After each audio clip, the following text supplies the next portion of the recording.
Hi hello everyone, welcome back to my channel. సింపుల్గా టేస్టీగా సోరకాయ పప్పుచారు ఎలా చేసుకోవాలో చూద్దాం.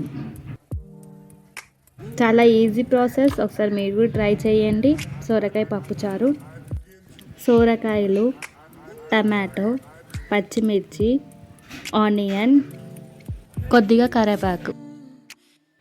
ముందుగా కుక్కర్లో కందిపప్పు వేసుకొని కడిగి 2 సార్లు శుభ్రంగా కడిగి పెట్టుకోవాలి.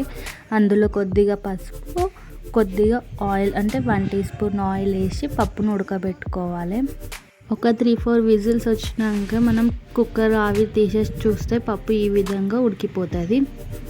స్టవ్ మీద గిన్నె పెట్టి ఒక 2 స్పూన్స్ ఆయిల్ వేసి, ఆయిల్ హీట్ అయినాక అందులో కొద్దిగా మెంతులు, ఆవాలు, జీలకర్ర అండ్ ఆనియన్, పచ్చిమిర్చి వేసి ఫ్రై చేసుకోవాలి.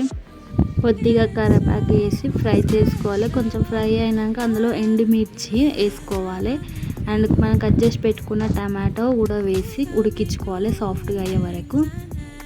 టమాటో కొంచెం సాఫ్ట్ అయినాక మనం కట్ చేసి పెట్టుకున్న సోరకాయ ముక్కలను వేసుకొని ఒకసారి అన్నీ కలుపుకోవాలి.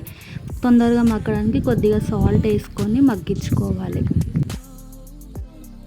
ఇలా కొంచెం సాఫ్ట్ అయినాక అందులో అల్లం వెల్లుల్లి పేస్ట్, కొద్దిగా పసుపు, కారం, రుచికి సరిపడా ఉప్పు వేసుకోవాలి అండ్ అందులో కొద్దిగా ధనియాల పౌడర్ వేసి కలుపుకోవాలి అన్నీ.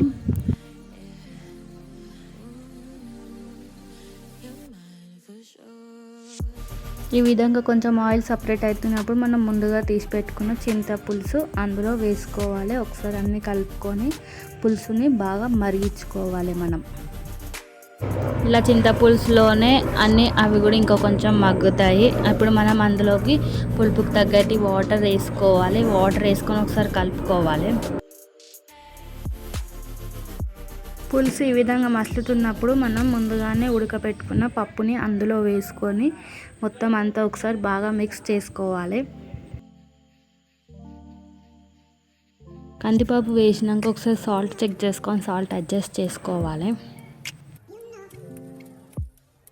ఈ విధంగా పప్పు మసులుతున్నప్పుడు మనం అందులోకి సాంబార్ పౌడర్ వేసుకోవాలి. కొంచెం 1/2 టీ స్పూను సాంబార్ పౌడర్ వేసుకున్నాక ఒకసారి అంతా మిక్స్ చేసుకొని ఒక 10-15 మినిట్స్ ఇంకా సాంబార్ని మనం మసలనివ్వాలి.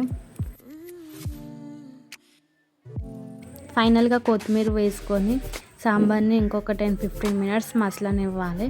అది ఎంత బాగా మసిలితే మనకు సాంబార్ అంత టేస్ట్ ఉంటుంది. ఇలా ఈ విధంగా మసలగానే స్టవ్ ఆఫ్ చేసేసి వేడి అన్నంలో సర్వ్ చేసుకొని తింటే సాంబార్ చాలా బాగుంటుంది. మీరు కూడా ట్రై చేయండి. Thank you and each and every one. Keep smiling. Bye.